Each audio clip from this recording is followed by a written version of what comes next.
I have this big foliage. So I creep. Yeah, I'm creeping on the back of your neck. I creep. Ew. Yeah, I'm a little plant and I creep on the back of your neck. A little plant, so you said?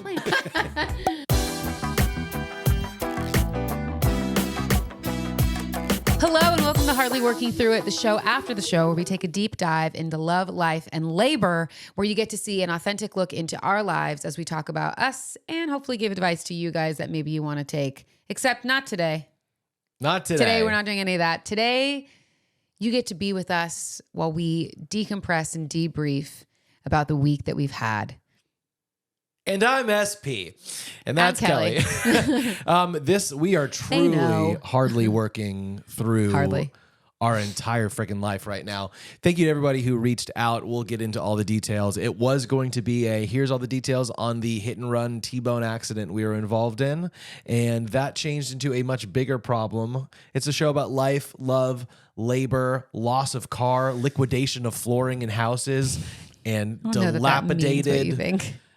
Well, there's a lot of liquid. Here's the deal. In the last couple weeks, not only have I been on the road for 9 of those days. And have we both been sick? We've both been sick. But if you've been living under a rock, let me tell you, we got in a big car accident and our entire condo flooded. So we are out of a car and out of a home, and we are hardly working through all of that. So today we're giving an update. I know we've been keeping you updated on our Instagram. That's Hardly Working Insta. But before we jump into it, I do want to say thank you to everybody who has reached out and helped out. So many people. Specifically, we started off with a car accident. Your dad was a great help to come and pick up Brooklyn from school immediately when it happened. Thank you, of course, to your mom as well. And then my mom, who helped facilitate some of that stuff, helped us with the police reports and figuring out what to do with insurance and all that kind of stuff. So thank you there. And then when we get into the flooding of our house, thank you to specifically, again, your parents and my mom for coming over at the wee hours of the morning. For them. Yeah, but also thank you to everyone who reached out. Yeah, Randy, Danielle, Ashley, May, Nick, and Simon. I'm sure I'm missing people. Troy, who offered his guest house. Yes, everyone who came over, goes on. Who ripped out carpeting, who brought over wine or Bridgerton candles for you. Everyone who jumped in while I was gone on the road. Thank you, thank you, thank you. It's interesting. Kelly and I were talking about how if this happened 5 years ago, I'm not sure what the type of community we would have had to help surround us and help us through it would have been. But it's really cool to have an amazing group of people around us. Yeah. Oh, and shout out to Corey and Tara helping me change my flights and also sending us that Finney's gift card for a date night. Yep, and my brother, who's continually called me for moral support because he's literally going through something very similar in his home. And he's like, I know. It's hard. Anyways. Well, now that we've gotten the thank yous out of the way. Jump on in. So we're going to give you all the details on this episode. That's what it's all about. We'll go a little bit in order. So 2 weeks ago, I believe it was a Monday, I was getting ready. We were actually here in the studio and we're recording 2 episodes. Kelly's sick, but we're doing it anyway. It's going to be great. You're looking like you don't remember that. 2 weeks ago. I was going to say a week ago from today, 2 weeks ago from today. It was probably 2 weeks ago from today. It was. Maybe something like that. So we record it. It's good. We got to go pick up our kid from school. Yeah. And we have just enough time to go and get some lunch. And so we drive through a Chick-fil-A down off the 23 Don't do it. freeway. And actually, we don't drive through. You pick it up. We get in the car. We go to the light. So many things happen. Go to the lights. I'm like, you should go that way. And you're like, no, I'm going to go this way. I'm like, okay, cool. It's totally fine. It doesn't matter which way you leave. There's a bumpy, crappy way to go out, which I've done before, and I didn't want to do that. And so I was like, let's go to the way that has a light with a green turn arrow. A turn arrow for us to get out easily and all that stuff. That was it wasn't a mistake. I mean, none of this was our fault. No. But so we're waiting at the light. We've got our sandwiches and stuff on our laps. Getting sandwiches prepared so we can eat them. Totally. We're ready to go. We get a green turn arrow to make a left. We look around. We start easing out there, about to make our left-hand turn. Then I look out my driver's side window, and there is this white Toyota Camry or Corolla, a new white sedan. Toyota sedan. Driven by this woman who's not stopping at the light at all. And then all of a sudden, Kelly tells me that I laid on the horn and yelled something. Yeah, it was weird. I was sitting up because I was eating my spicy chicken sandwich. I was trying to put some sauce on it because sauce makes a sandwich. And I just heard him go, hey. and then slam on the horn. And I look, and the next thing I know, we got hit, and the boom, impact airbags happens. have deployed on his side. I don't know what's going on. Somehow I've got my hand up against my face instinctively by my eye. You continue to pull through and park. We obviously stop as we get hit. But we're in an intersection. And so we pull out of the intersection and pull over. We start seeing what's happening. I look to my left where there was the window. It is all airbags all across my side, the back side of the passenger seats in the back as well. All of those airbags have deployed. I look at my hand. I'm like, oh, I'm bleeding here. This is great. I'm bleeding from, I don't know, some part of my face that I don't know at that point. We pull over into a parking lot. I'm asking Kelly, making sure she's okay. She didn't have any blood, but she was, pretty. I was shaken up, as one can imagine. And he's bleeding just from his temple. There's just blood coming down his face. And I'm like, I don't know what's happening. Yeah, it's like literally dripping into my beard. Yeah. What I do know is that we learned very quickly the roles that we play. Yeah. Which I'm so grateful for. Yeah. Because SP jumped out of the car and starts looking for the other car. I mean, we check in with each other. Are you okay? Are we okay? Everyone okay? Are we alive? You good? What do you need? We're shaky. Obviously. Okay. What do we do? Do we get out of the car? I don't know. You get out of the car. He's looking for the other car, trying to figure out where it is. And I instinctively call my dad. And as calmly as I can say, hey, Dad, is now a good time? Because it's not for us, but is it for you? I said, I just got in a car accident. We're okay. But we need someone to go pick Brooklyn up from school. Who's supposed to be out of school in like 10 minutes. And for context, we live like 30 to 40 minutes away. He was like, are you okay? And I was like, yeah, the airbag's just deployed and I don't think we can drive the car. I'm okay, but I just need you to go pick up Brooklyn. Can you do it? Yes. I find out later, by the way, that he was in a meeting and I heard him go, I have to go. But I obviously got off the phone, but I just am so grateful for the people in our life because I found out later he was in a meeting and all he had to do was look and say, hey, my daughter got in a car accident. I have to go pick up my granddaughter. And they were like, yes, go. Yeah. But he went. I also then call the school and say, hey, we just got in a car accident. We can't come pick up our daughter, but my dad, her grandpa is on the way. And they go, what do you want us to tell her? And I said, can you just tell her we have car problems? Yeah. And that grandpa's coming. She's like, yeah, are you guys okay? Yep. And then I get off the phone and I'm like, where'd you go? Me? Yeah, because you're kind of walking around. I was just like on the phone, but it's just like we did fall into our roles. Another guy pulls in. Well, so I'm looking for the car to see if they pulled over somewhere. Spoiler alert, they didn't. They drove away. They drove away, which is insane.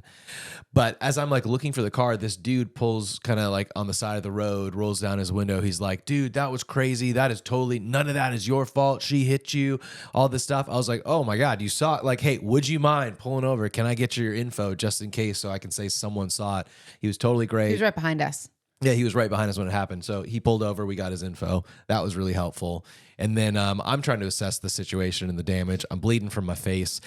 Turns out the impact of the car / the airbags had hit me with enough force that it broke my sunglasses in half on the side of my face.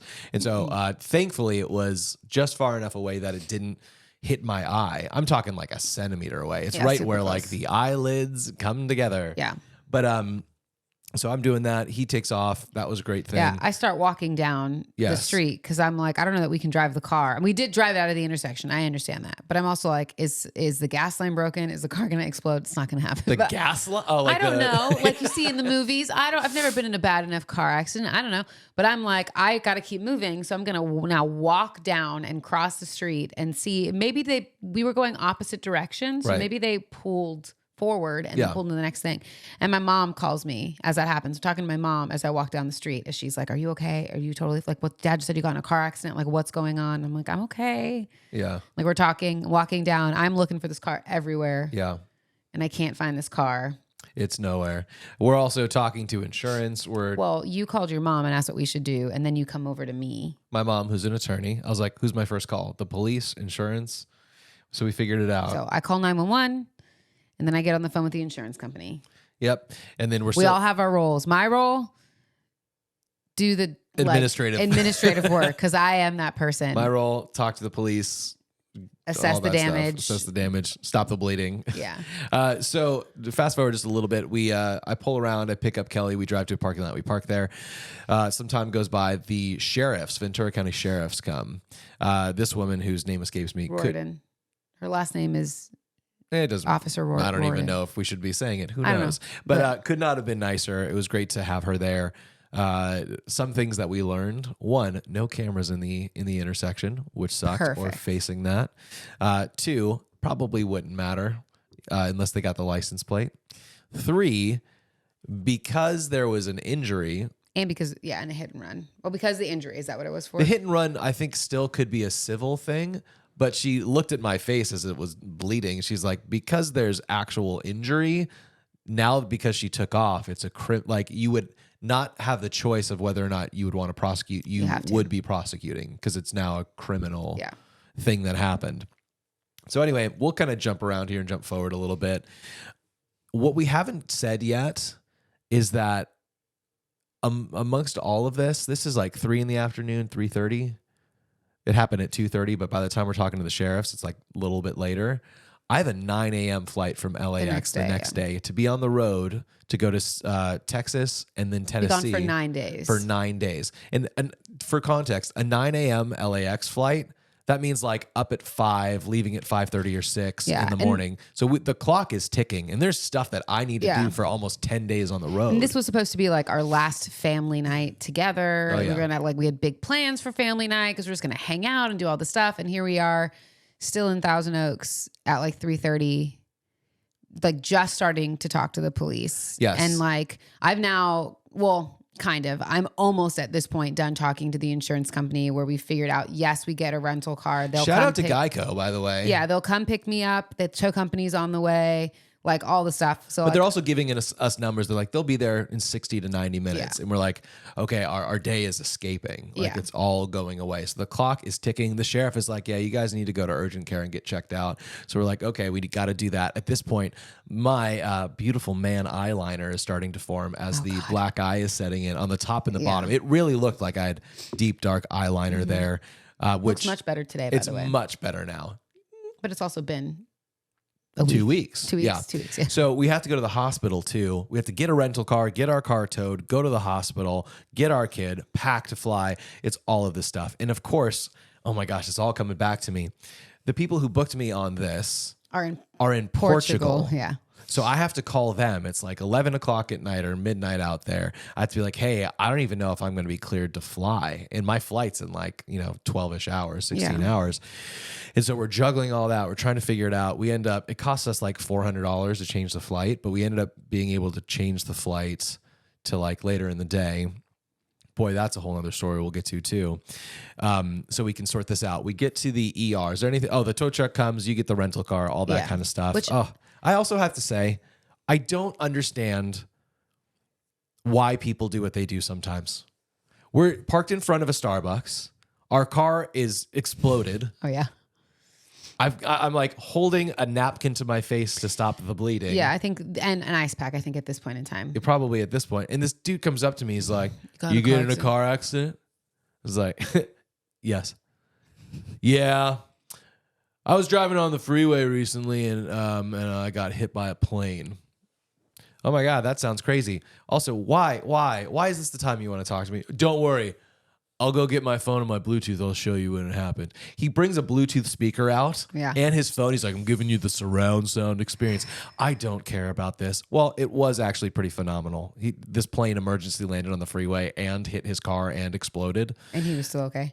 Still okay. But I'm like, sir, read the freaking room. Yeah, I just got in a car accident. I'm not ready to hear about your accident. Yes. I'm still trying to figure out mine. And so also after that, which finally when I got him out of the way, Kelly's gone, getting the rental car. The tow truck comes, and I'm like, I'm going to walk up to the Chick-fil-A that's like right where we left, because at least I'm not standing by the Starbucks where people have been seeing this the whole time. Unfortunately, the time that the tow truck was supposed to come, they came earlier, and the time that our Enterprise pick me up came, like, we're too similar for both of us to leave, and so I had to go get the rental car by yourself, and then he had to wait for the tow truck that came quite quickly after I left in the rental car, and so I'm trying to get the rental car as quickly as I can so I can get back to him as he's just like with a bunch of stuff from our car. Yeah, including our daughter's suitcase yeah. that has like her stuffed animals and stuff that she travels She between goes houses. back and forth, yeah. So I'm this dude with I think the bleeding has stopped. The sheriff gave me a Band-Aid, but I still have like a streak of blood going down my cheek. Yeah. I look like this insane person in a parking lot dragging a suitcase bleeding Yeah. from his face with a bandage on it, going into Chick-fil-A with my cup that I had from earlier to just sit and wait for you. And of course, I sit down and think of your grandma. It's that person sits down with her granddaughter or something who I would say only because it's relevant is definitely somewhere on the spectrum, probably on the lower functioning side. Yeah. And they kind of start having this same, what happens is they sit down and I'm of course always nice and kind and cordial, even in the midst of, we just got in a car accident and they look and they said, "What happened to your face? Did you get in a car accident?" I did. I got into a car accident recently. It killed my mother. And then I went to the hospital and I was talking to, and now I'm hearing all of this. And then my brother died in my lap. And this is kind of the granddaughter telling me all this. Is very difficult to understand. And the people pleaser in me cannot say like, "Hey, I just need to need time." Also, I have my computer open because I'm still editing the podcast because I'm like, if I don't edit these 2 episodes, they're not going up. Yeah. I was literally in urgent care I should have taken a picture, but I didn't. on my computer editing the show. I was like, this is still important. Yeah.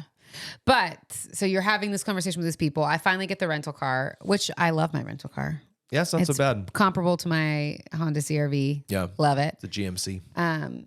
And I come and get you and we are like, okay, now we got to go to urgent care. Where's Brooklyn?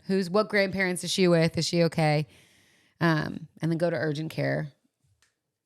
You want me to pick it up from there? Yeah, we go to urgent care where we have to wait in a line like you do. Sure. And I can tell when we get up to the front that the guy is like, "Oh, you got in a car accident? Oh, you want to get checked out?" Like that person's missing a leg. I was like, I understand. Like there's nothing truly wrong with me. My head's starting to hurt at this point in time. I thought maybe I might have hit it or something. I didn't really know, but my head doing was what the sheriff told us to do. Yeah, but he's bleeding. We don't know anything about his cuts or anything like that. Is he okay? Any of that stuff. And then we wait. We continue to wait. My appointment was an hour later. Yours was like an hour and a half, like a half hour after mine. It was longer than that, I think. Yeah, you got in there early. Kelly got checked out, was cleared and good. Yeah. I got taken in and they were like, "What are you in for?" "Well, got in a car accident, said we had to come here." "Okay, it seems like your blood pressure is really high. Why don't we schedule you for a blood pressure check?" I was like, "Did I mention we just got struck by a vehicle?" That then ran away. Might be a part of it. Oh my gosh. Yeah. Ultimately I get into a room with a doctor who I did have to be using humor to make things better. And she kind of sort of started having it, but it was interesting. She cleared me to fly. We were good to go. We got sent out. At this point, it's like maybe 7 or 8 at night. We haven't eaten anything all day. We got to pick up our kid who now at this point, at some point we had FaceTimed her and said, "Hey, just want to let you know the car trouble we had was, someone hit our car and we're okay. Here's the car. Take a look at it." She was a champion. She was a champion. But as you can imagine, she was real shook up by the whole thing. Yeah. By the time she was good with her grandparents and by the time we got her, she definitely hugged us both and kind of broke down a bit. Yeah. Well, we got back to our okay. place.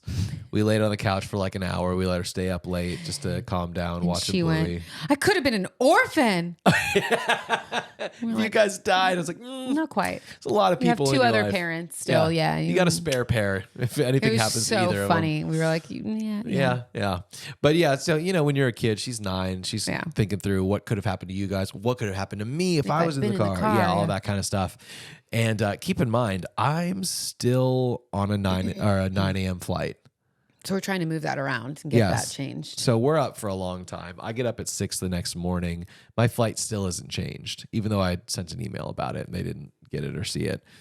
Thankfully, we get that stuff. It's a bad way to start the morning when you're like, am I about to try to rush down there to get on a flight? Yeah. But it was important to me too that we moved it because I was like, I need to take Brooklyn to school. She needs to have some type of normalcy, all that kind of stuff. And that was good for her. Yeah. Because I was going to like, hey, we got in a car accident. I know you think we could have died, but like, I'll see you in 3 weeks because I'm going to miss all this time. Then you'll be with your other parents. So it was important that we did that.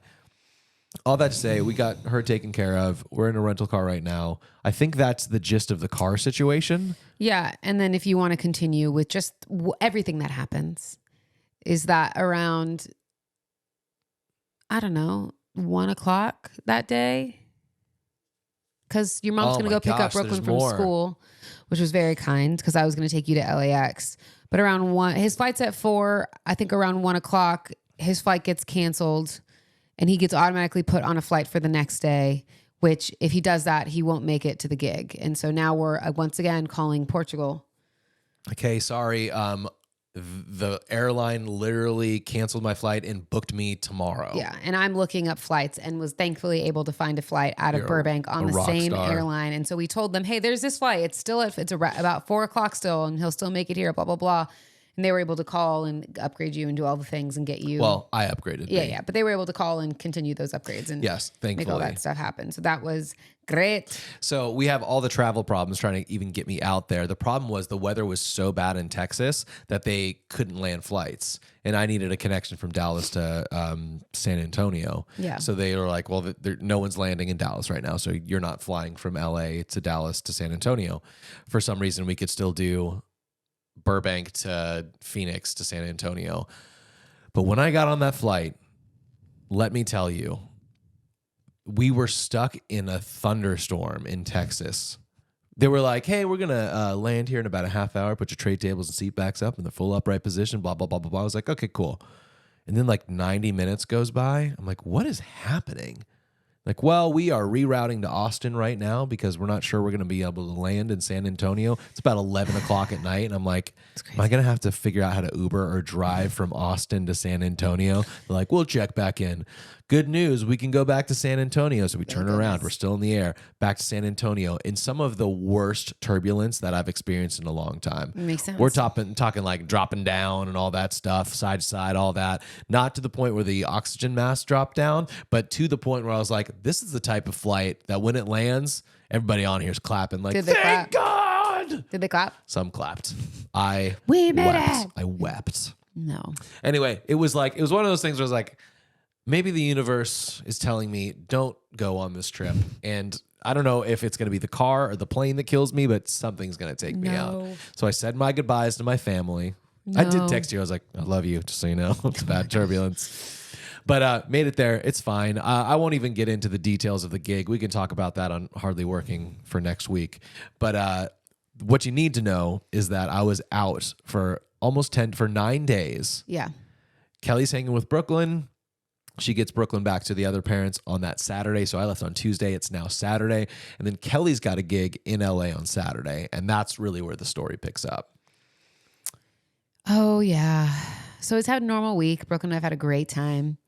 Thankfully, she's now gone back to her other parents because her stepdad has a surprise birthday party. Happy birthday, John. Happy birthday. And so she went back before my event, which was great. So that for the long run, it was great. And I go to an event that I don't get home until I guess about 1 a.m. What or is it 12? Type of event is it? Was it a wedding? What was it? Probably 12 that I got home. Yeah, you got home. It was a prom. Midnight. It was a prom at the Natural History Museum, which was really cool. I haven't been able to put anything together for it yet, but I will. But a super cool natural history museum. Loved it. It was great. I had a great time with my buddy Mark, who came with me and worked with me. It was great. Get home about 12 a.m. ish. Yeah. And like so happy. I've been looking forward. I've been sick. I've been tired. I had to take Brooklyn to school every morning. So waking up at 6 a.m. I was looking forward and so excited to going to sleep in my bed. And truly, my plan was just to sleep in on Sunday. I had a nail appointment at like 11:30, but I was like, I'm going to sleep in as long as I can. Yeah.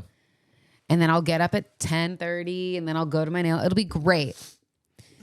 I get home. I walk in the door. I don't turn very many lights on because why? It's kind of raining at this point. It's a little sprinkling. It's raining. I look on the kitchen counter and I'm like, that's weird. It looks kind of wet there. It's weird. Brooklyn's water bottle's there. I'm like, maybe it's broken. Maybe it's leaking. Yeah, and we've had leaks before. Yeah, but it kind of looks like when you have something really hot and you put it down, you lift it up and like the condensation that happens. Yeah. So I was like, maybe it's dried and I left it there or something happened. Who knows? Maybe Brooklyn's water bottle leaked. I don't know. That seems like a tomorrow problem. Was it on like the corner of the island in the kitchen? It was on like the island, the whole side in the hallway. The hallway side. And I was like, it's fine. I'll be back. I have to pee. Is truth. I had to pee. I'll pee, I'll come back, I'll wipe it down, we'll look at it, whatever. So I go to the bathroom, I come back, I wipe it down. I'm like, okay, it's clean, it's fine. There's nothing else. No other water that I can see is coming down. It's fine. I'm just going to go get ready for bed. I'm sick. I take a NyQuil. I brush my teeth, put my retainers in, put my PJs on, do all the things. I realized I had an Amazon delivery. I wanted to try on these shorts that I bought. So I was like, oh, I'll try them on. It'll be great. Because I wear slippies in the house. This is an important fact because I've been wearing slippers all throughout the house. She does not let the bare soles of her feet touch ground. But I'm now like, I'm going to try these shorts on really quick because let's wait for that NyQuil to kick in. Quick, and I'll go. NyQuil. So I try shorts on. I walk into the bedroom with my bare feet and I step on soaked carpet. And I'm like, what? That's not right.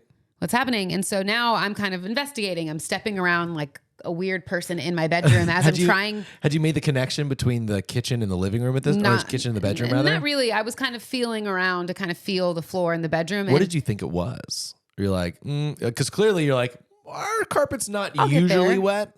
It's not usually wet, but I'm like looking now. I've now pulled up the front part of that. It's the carpet leading from the hallway into our bedroom. So I kind of lift it up and it seems like it's only one section. I can't really feel, it feels cold, but now I'm like, is it just cold because I don't have slippers on, or is it cold because it's wet in there? I don't really know. I take a towel, I kind of put it there to try to, and I lift up the carpet. I was like, let it breathe. I'll just keep this. I pull up some of the peel and stick that we've put down. I was like, it's a little bit wet underneath here. Maybe it's the dishwasher. So I go over to the dishwasher. I lift that up. Nope, not wet over there. So that's not the problem. Okay. Then I'm looking in the kitchen above the thing and I notice that I have like flowers hanging from there. I notice one of the flowers that hangs down is kind of wet. And so now I'm kind of feeling, but I'm like, it's not really wet and there doesn't feel any water there. I don't know. And my brain keeps going, is that a tomorrow problem? Like, can I go to sleep right now? Because like nothing is happening and we're okay. And I've come to the conclusion for myself, I'm like, nothing seems to be dry. I can't find any leaks in the bedroom, like near where it's wet. I was like, I think I can call Pat tomorrow, SP tomorrow. I can call Susan tomorrow. I can do this tomorrow. Right now, I'm getting real tired on my NyQuil. I can sleep. Yeah. And I'm like, I don't know if it's the right choice, but it's the best choice for me right now. I know it's going to be wet in the morning, but who knows what we can do about it now. I can't find the leak. It's fine. So I'm like, okay, let me, pull the light switch of the, what is it called? Pull the strings on the fan to like turn the fan on and turn the light switch off. And as I do that, I get wet. Really? And I was like, I look up and I look at the fan and it is leaking water and completely wet on it. And then I look down at the bench that sits underneath and I realize that the whole bench is wet. And I finally begin to understand that it's the ceiling. Yeah. And so then I walk into the living room and I turn the light on and there's water coming out of one of our can lights and there's a big wet mark on the floor. And then I walk into Brooklyn's room and Brooklyn's room has a bubble of paint and is leaking water. Her fan is also leaking water and there's a ton of spots in her room that are yellow from where water has been leaking. And her carpet squishes as I step on it and walk into a room and a bunch of her papers that are on the floor are completely soaked. And at this point in time, I understand that it is not a tomorrow problem. It's about 1 a.m. at this point in time or something like that because it's taking me that long to figure out what's going on. I was sick, tired, coming home from the gig. I've also like rolled all of my stuff in from the gig and put it there and kind of laid stuff out. And I have to make the decision. You guys have to remember, SP is in Tennessee at this point. Texas in this point. No, you were in Tennessee. No, I was in Texas. On Saturday? You are in Texas. The next day I'm flying to Nashville. That's right. You have to be up early though. You have to be up in the morning. If it's 1:30 for me, it's 3:30 for you in the AM. And I know you have to be up early for the next flight. And so I'm like, what do I do? Yeah. And I make the decision alone. As I fall to my knees in the living room, tears now streaming down my face, that this is a husband call. I have to call him and he might be tired, but I don't know what to do. And so I call him twice. He doesn't answer. Good news, everybody. I'm just bawling. I'm like, he had also taken ZQuil. I go, this sounds like a tomorrow problem. Yeah. So your mom owns this condo. Yeah. And so my next phone call is to your mom, to which I'm feeling extremely guilty about. It's 1:30 in the morning. I'm crying. I'm trying to hold back my tears as I sit on the almost wet carpet in the living room because I'm sitting just inches away from where it's wet. And I call Susan and she goes, hey, Kellie, are you okay?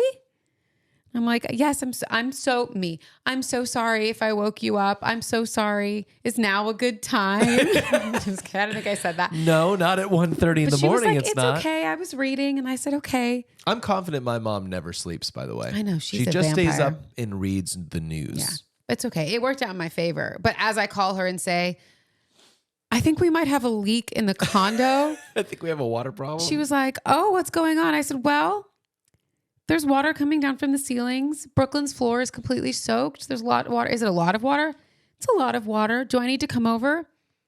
Maybe. I think so. I hate to say it, but yeah, probably. She's like, okay, I'll bring buckets and I'll bring towels and I'll be over. God love her, she did. She said, Jeffy called Omar. I have not called Omar. I think she ended up calling Omar. I think she said, okay, I'll call Omar and tell him to come meet us there. I said, okay. Maybe I may have called Omar. I don't really remember, honestly, at this point in time. Omar is the HOA manager, the person that of our complex. So now it's 1:30 in the morning. Let me just set the tone. 1:30 in the morning. I'm in my PJs. I'm running around trying to put like real clothes on. I also have like just dumped all of my work stuff in the living room, so I'm a little embarrassed, and so I'm trying to clean up that stuff too. I also have a couple of clothes in the bedroom that I don't necessarily want the whole world to see. Yeah. And so I'm trying to pick up clothes off the bench and noticing that all of the clothes are soaked through. And that's worth mentioning. We use the bench at the foot of our bed as like, okay, we got home, we're taking off clothes that maybe like you wore some jeans that you're not going to throw in the laundry yet. Yeah, so or a suit jacket. You had a couple suit jackets on there. You come home after a gig, you throw it down, I'll hang it up tomorrow. But the bench has a lot of that type of clothing on it, which is now soaking wet. And I'm realizing that as I'm picking up these clothes and now just throwing them in the hamper because I'm like, they're all wet and it's gross. So I'm doing that. I'm running around. I have my retainers in. I'm kind of talking with a lisp. Yeah, I like that you committed so hard. You're like, I already brushed them and put them in. I'm not taking them out. Well, I'd already taken a NyQuil too. So I'm like just progressively getting more and more tired. And as your mom comes into the condo, I may have told her this on the phone, but I reiterate to her and say, hey, I'm so sorry. I just also need you to know that I took a NyQuil. And she's like, I can tell. You seem tired. I was like, I'm really sorry.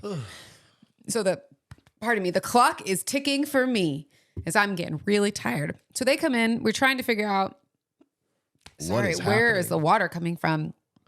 The assumption is that there's a burst pipe or something. So Omar keeps telling me that there's no pipes above our bedrooms, which makes sense. There's only pipes in the kitchen. Yeah, there's no plumbing on that side. There's no real leaking currently in the bathroom or in the kitchen. Right.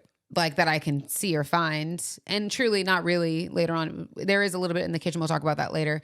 But it's all in the bedrooms and there's no pipes that way. And so he goes and turns the water off and it seems to kind of slow down. And so he's like, you can go to bed and we'll be back in the morning at 7 a.m. to cut open the ceiling and to check it out and kind of see it. And so, okay.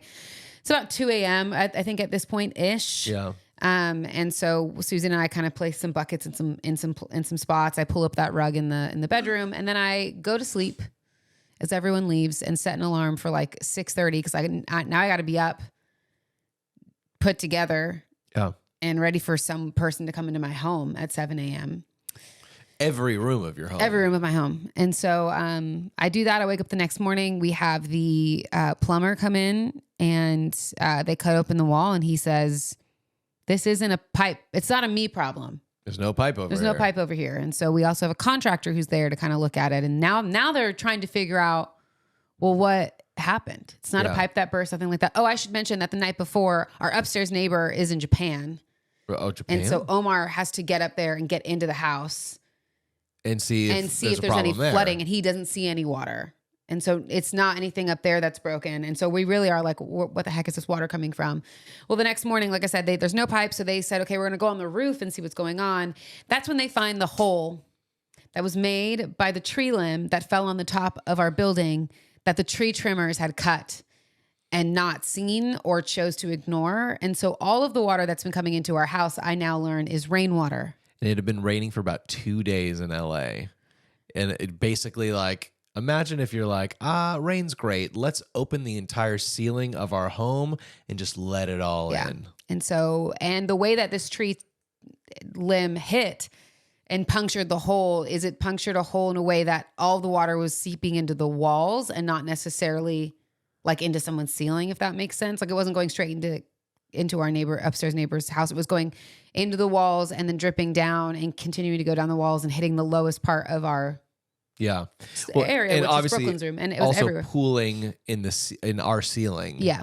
So that's where all those giant bubbles were happening. And when they cut into the ceiling, I just heard a ton of waterfall and was like, well, that's great. All in Brooklyn's room. So now we know what the problem is. We know that turning the water off didn't matter. Didn't help. Because that was the thing. You're like, it's worse now. I woke up in the morning. Someone turned the water on. Yeah, and Pat, I had texted you because I didn't want you to think that I didn't want you to think I'd gotten another car accident. It's truly what it was. Thank you for texting me. Yeah. So I was like, hey, I'm okay, but this is what's going on. I'll be up at this time. Yeah. But I'm gonna sleep. Like I've taken a NyQuil. Yeah. I need to get some sleep. And then at the time that you had texted me back, but at the time that I woke up, we were able to connect on the phone. But I was like, it's worse now. Like there's more water dripping in Brooklyn's ceiling as I'm now scurrying to try to get more stuff out of her room because I just kind of cleaned up the area that was. And this is a raining. Normal 9-year-old girl's room. Stuff is everywhere. Full of toys and stuffies, makeup and bedding. Yeah. So and we had done some stuff the night before. We took her mattress off. Your mom and I took her mattress off. We took her bedding off. She took it to wash it. I'd taken some, like all of her stuffies and put them in a bag. Like there were things that I was like, I'm going to try to keep some stuff clean, but there were some areas I didn't touch because the water wasn't dripping from there. And now I wake up in the morning and it's gone all the way across her ceiling. And I'm now trying to get more stuff out. This is a long story and I know you're here for it, but I'm sorry. But so now we're figuring it out. We're learning that it's rainwater and we're just trying our best to fix it. So they patched the hole in the ceiling, which is great, but that doesn't, so no more rain's going to come in if it rains again, but that doesn't change. On the roof. On the roof. They patched the roof hole. But that doesn't change what water is potentially in there. So at this point in time, Brooklyn's carpet completely soaked, like completely soaked all the way through. Her ceiling is like all the way opened up. And now I'm beginning to worry about my room, our room. Cause I keep saying, I think the carpet might be more wet than we think. I think the ceiling might be more wet than we think. It was literally like coming out of the fan like that. I watched it come out of there. Also, I think there might be more water in the living room, which I had already gotten up with your mom and kind of touched the drywall in the ceiling and could press into it and was like, I know there's water in there because I'm seeing it happen. And I'm being told, no, like we'll check it, but it's mostly Brooklyn's room. So fast forward, they're now working on Brooklyn's room. My dad comes over. My mom and dad come over. We move everything out of Brooklyn's room into the living room. We tear out her carpet and continue to find that it's wet in her closet, wet underneath her dresser, wet underneath her bed. It's wet everywhere. So much so that like the pieces of wood that like you put the nails in to hold the carpet down. Yeah, like they go around the perimeter of the room. Like around 2/3 of her perimeter, those are completely soaked. Yeah, it was bad. My dad's pulling them up and they're just so wet. So yeah, I had just landed in Nashville and given you a call to check in. And you're like, I think we got to rip it all out. Yeah, but I was worried about mold and mildew. Of so course. I was like, pull it all out. So we do that. This isn't going to air dry. No. Yeah. So we do that. There's now a big fan in my room trying to blow water or tried to blow air to get the like soaked carpets dry. For the next 2 days, they're kind of working on the ceiling, kind of doing all that stuff. They cut into my ceiling. They're like, oh, there's not any water up there. And I'm like, are you sure? Because like, pretty sure there was water up there and the floors, whatever. They're like, it's fine. But it progressively begins to smell worse and worse in the house. Yeah. Like wet drywall, really. Yeah. And so now you're almost home. At this point, it's still Sunday. I have What's Monday, the next day? Yeah. Well, it's Sunday now that you're talking about. Monday and Tuesday, I'm at the Grand Ole Opry with 5:30. I guess it's 6:30 a.m. call time. So I'm getting up at 5:30 that time, which is 3:30 a.m. 3:30 your time. And my days go from 5:30 until about 9 o'clock for the next day. So until 9 at night for the next 2 days. So I'm like slammed with. And I'm just trying to do the best that I can. Totally. So I'm clearing everything out of Brooklyn's room. I'm clearing most things out of my room. And I'm feeling terrible that you're like there, not by yourself, but without me, lugging all the furniture out, ripping out carpet and taking it a quarter mile to the dumpsters in our complex. Like, I know you had help. You had your dad. But still, I was like. There's something about being with your partner. Yeah. Well, there's something about being away as well for me to be like, I feel helpless. And it's not about me. Like, it's harder to be in your shoes doing the work than it is to be in my shoes going, I wish I was there. But there's a certain level of like guilt, especially even though like I'm working these 16-hour days. And then I'm like, and at this point, we haven't said it, I am good and sick with this head cold. Yeah. I got it in San Antonio and I've been struggling with it. And I'm still sick too. She's sick too. And, you know, I'll finish these like 16-hour days. I'm like, I just need food and I need to sleep. But then I'm feeling guilty that, you know, Kelly's like, okay, like, love you. I'm going to go rip out the carpets or whatever. You're never laying any guilt on. But I'm like, oh, she's still working. Yeah. Well, yeah. I've never been more depressed, more tired, or more sick than those 3 days. Yeah, you told me that. You're like, more this motivated. might be what depression feels like. Yeah, but like with the feeling of like, I have to keep moving. I can't just stop. I have to keep doing something because the longer we wait, the more potential there is for things to happen. Yeah. And it's so great. Like I said, over the next couple of days, it progressively starts to smell more. I'm moving more stuff out. Ashley May comes over and like just helps me organize Brooklyn stuff and helps me, I think, move some more stuff out of different areas. Honestly, I'm just really grateful for the help of people that have come in and like just helped me. Yeah, and she texted you. It was so sweet. She was like, I'm coming over. Yeah, she brought over Moscato and Bridgerton candles and sanitizer and the sweetest note ever, and chocolate covered pretzels, which I ate like almost all of now. We have a couple left, but truly it was like the little burst I needed. I mean, and that's surrounded by like your mom bringing me lunch and coming over and my parents taking me out to dinner. Like I felt really, my brother, you know, hanging with me too. I felt very loved and cared for in the season, but I don't think I've ever been depression is a huge word and I know, but I think I truly was like, I don't even know. Like as the days go on, I'm going, this could be the last day that I'm in the condo. Yeah. And I knew that once you got back, I was like, we can't. Yes. Yeah. We can't fit on the couch together.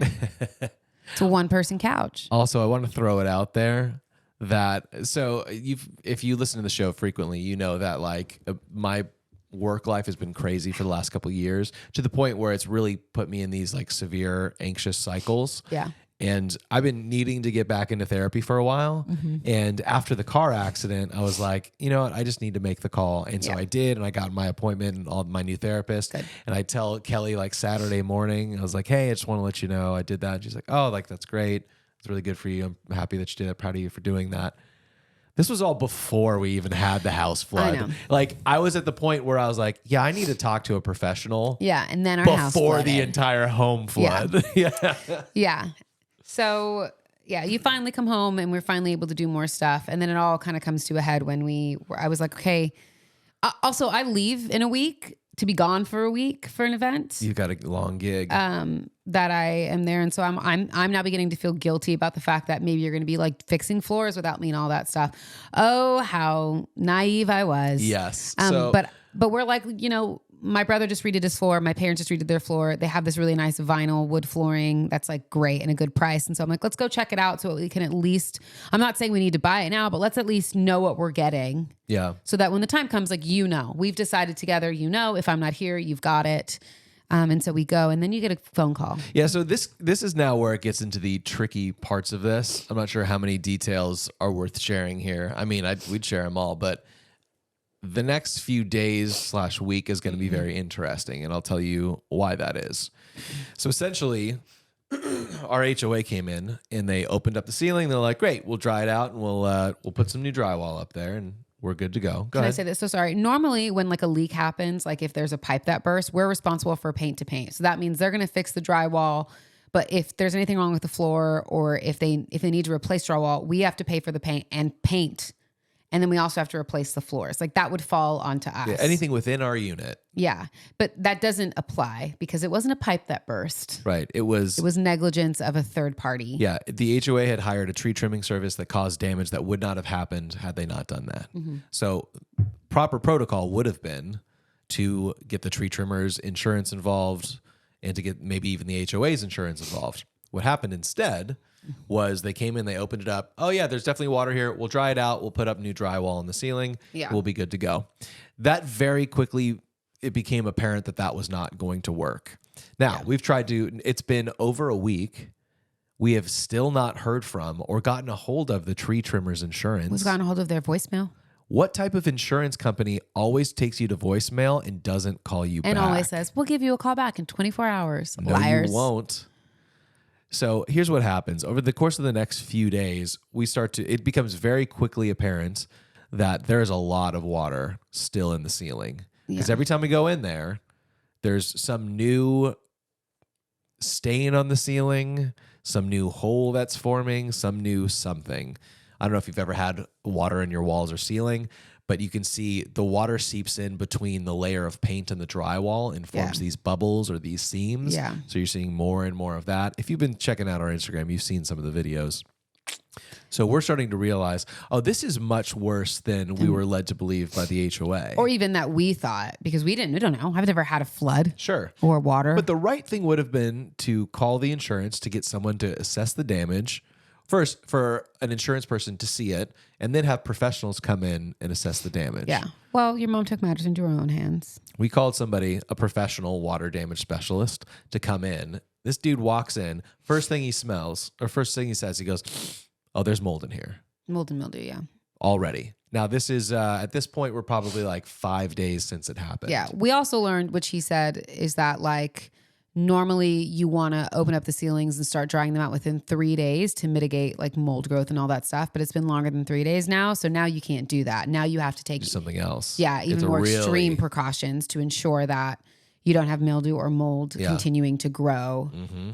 And so that's great because it's been more than 3 days. We haven't had an insurance company come out or an adjuster or anything to look at anything. And so we're like, great.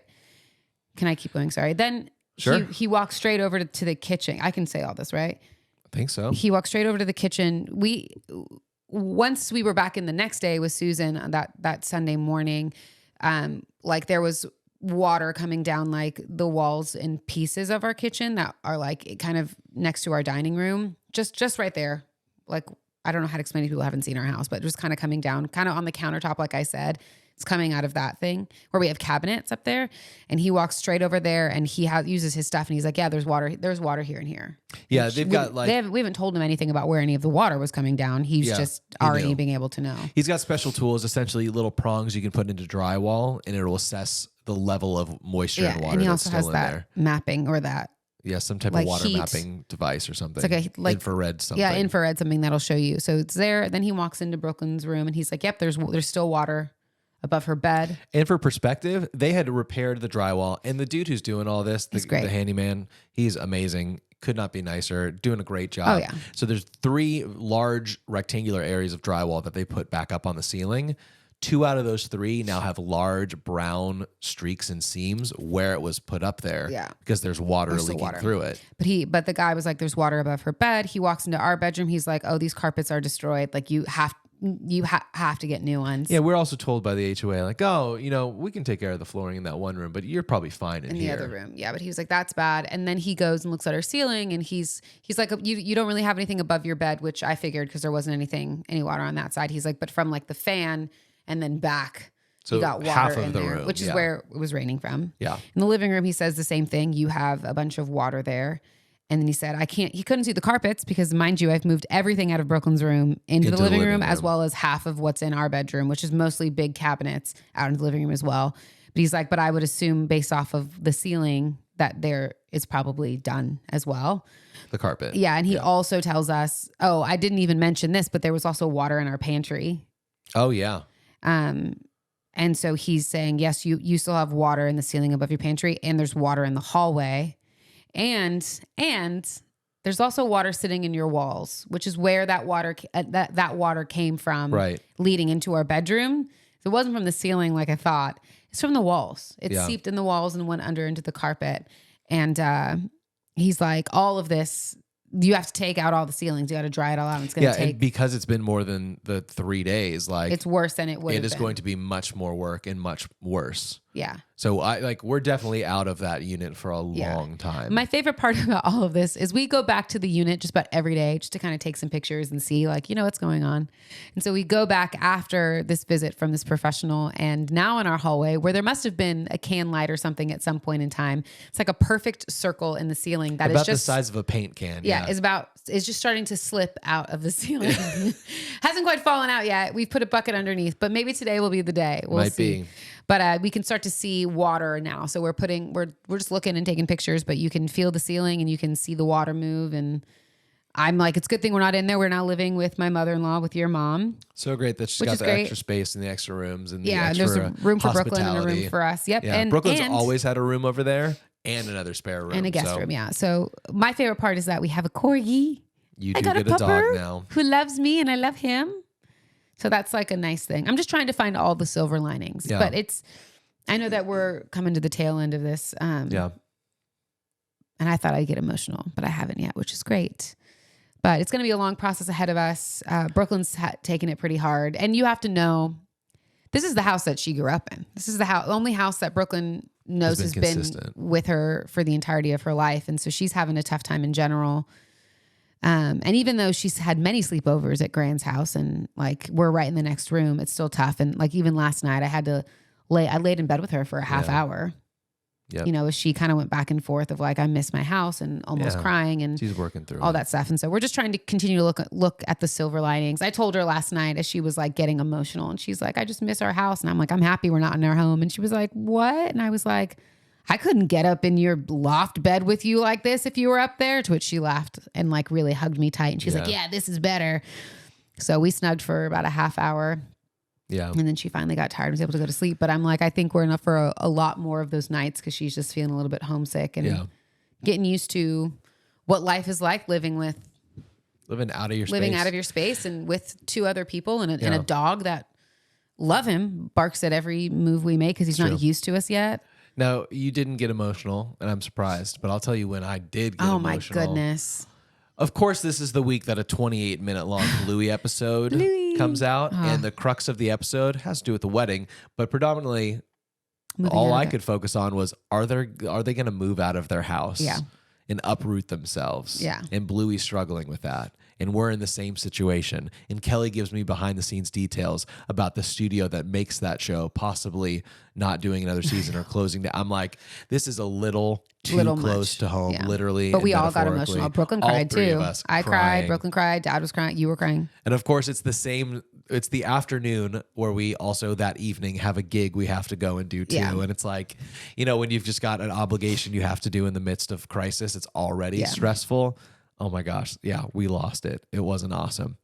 But those are kind of the details as of right now. I'm sure we probably certainly won't dedicate another whole episode to this stuff, but you'll be getting the updates on what's going on there.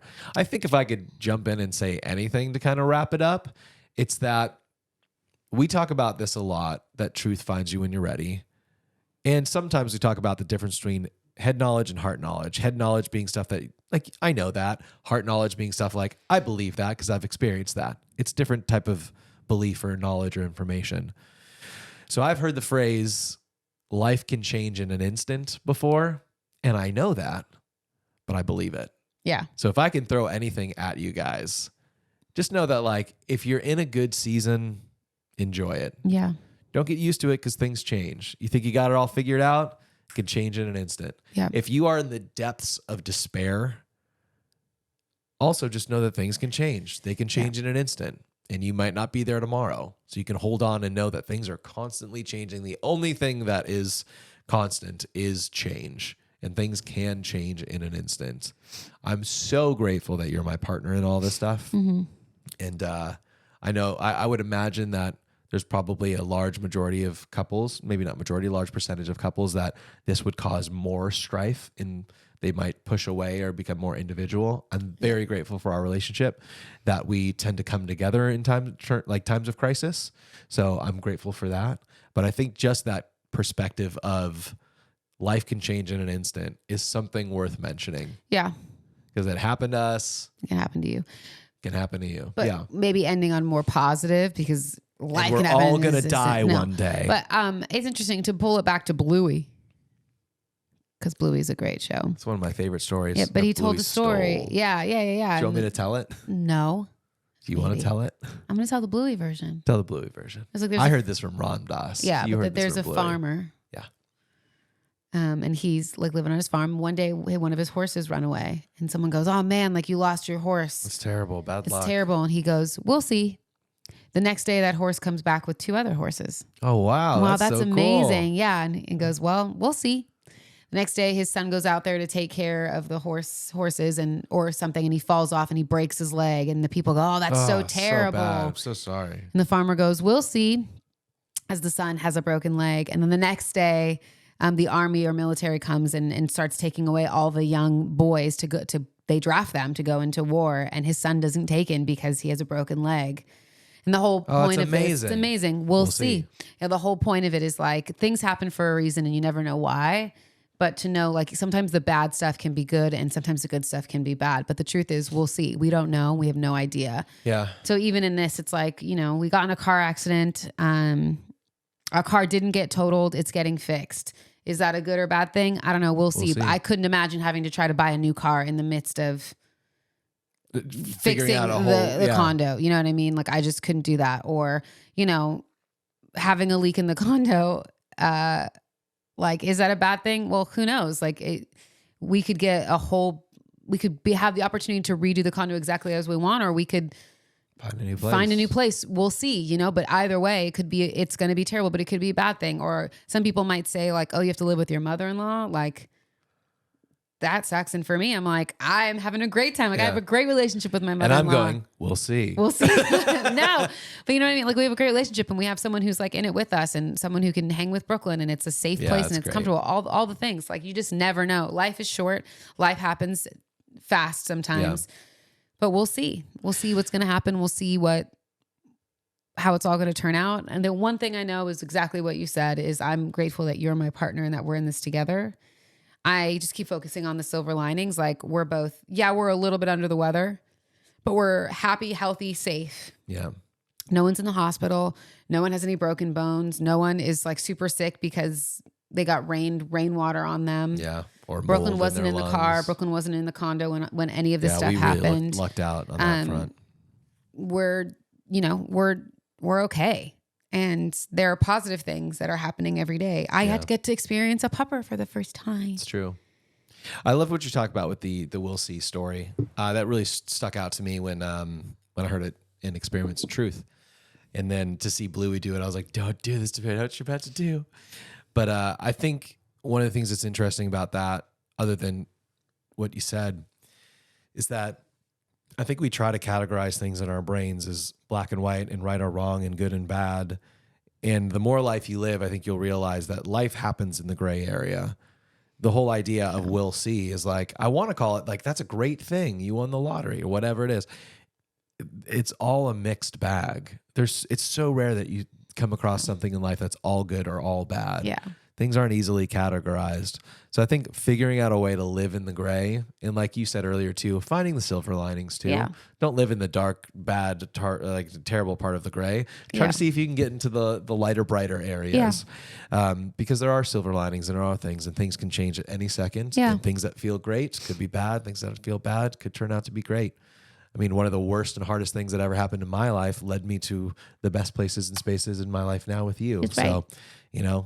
Just live in that we'll see and know that the world, as my mom would say, the world keeps on turning. Yep. Let's wrap it up, huh? Yeah. Hey, I love you and I appreciate you. Couldn't do it with anybody else. Let's fix our house now, huh? Let's call Chip and Joanna Gaines. You just worked with them. We could call Joanna. Yeah. They could come out here. For sure. Fix up the place. If not, we're going to be Kelly's making some new friends soon that you'll hear about in a few weeks. I'm very excited about it. As always, I'm one-upping you. But you are. Because I worked with a former president last week. But you'll have to wait till next episode to hear that on Hardly Working. Until then, I hope your week is better than ours. Yeah. I hope it's great. I hope you're feeling loved. I hope you're feeling amazing. I hope your house isn't flooded. And I hope you have a car that drives and no one hits you in an intersection or anywhere. I hope no one hits you with their car or with their hands or anything else. I hope you stay safe, happy, and healthy. And you spend most of your time hardly working. I love you. Through it. Love you. Love you. Bye. Bye.